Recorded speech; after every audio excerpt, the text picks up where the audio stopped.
உங்க கனவுல வராகி அம்மன் வந்திருக்காங்களா?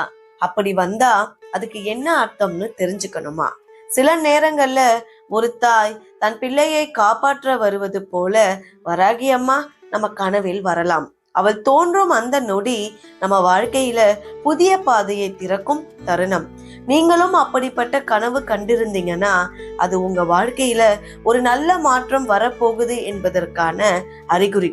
உங்களுக்கு வராகி அம்மன் பிடிக்கும்னா ஒரு லைக் போட்டு கமெண்ட்ல ஜெய் வராகின்னு சொல்லுங்க. வராகி அம்மன் கனவில் வர்றது அது ஒரு சாதாரண விஷயம் இல்ல. அந்த கனவு நமக்கு ஒரு ஆறுதல் மாதிரி. நான் உன்னோடு இருக்கேன், கவலைப்படாதேன்னு அம்மா சொல்லுற மாதிரி இருக்கும். சிலருக்கு வராகி அம்மன் கனவில் சிரிச்ச முகத்தோட தோன்றுவாங்க. அதுக்கு பொருள் அவங்க வாழ்க்கையில நல்ல மாற்றம் வரப்போகுதுன்னு அர்த்தம். சிலருக்கு அம்மா கோபமான முகத்தோட தோன்றுவாங்க. அது பயமுறுத்துறதுக்கு அல்ல, அது ஒரு எச்சரிக்கை. ஒரு தாயோட பாசத்துல சொல்லுற வார்த்தை மாதிரி. நீங்க தவறா போற வழியை நிறுத்துங்கன்னு சொல்லுற அவளுடைய பாசம்தான் அது. அம்மா கனவில் ஆயுதத்தோட தோன்றினா அதுக்கு பொருள் நம்ம வாழ்க்கையில இருந்து தீய சக்திகளையும் சாபங்களையும் அகற்றும் அருளின் வெளிப்பாடு. அவள் நம்மை பாதுகாப்பதும் நம்முள் வலிமையையும் நம்பிக்கையையும் ஊட்டுவதும் அவளுடைய நோக்கம். அம்மன் கனவில் வருவது நம்ம மனசுக்குள்ள ஒரு சுத்திகரிப்பு மாதிரி.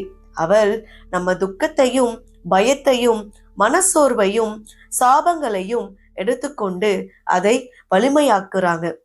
அந்த சக்தி தான் நமக்கு மீண்டும் நம்பிக்கையை கொடுக்குது. அம்மன் கனவுக்கு பிறகு நம்ம உள்ளம் ஒளியால் நிறையும். அந்த நேரம் ஒரு தீபம் ஏற்றி ஓம் வராகியே நமகன்னு சொல்லுங்க. அவள் கோபம் காட்டினாலும் அந்த கோபத்துக்குள் ஒரு தாயின் அன்பு கலந்திருக்கும். அது தண்டனை இல்லை, அது நம்மை பாதுகாக்கிற அவளுடைய வழி. அதனால் அம்மன் கனவில் வந்தா பயப்படாதீங்க. அது உங்களுக்கான ஒரு தெய்வீக சின்னம். உங்களுக்கும் வராகி அம்மனை கனவில் பார்த்த அனுபவம் இருந்தா அதை கமெண்டில் பகிருங்கள்.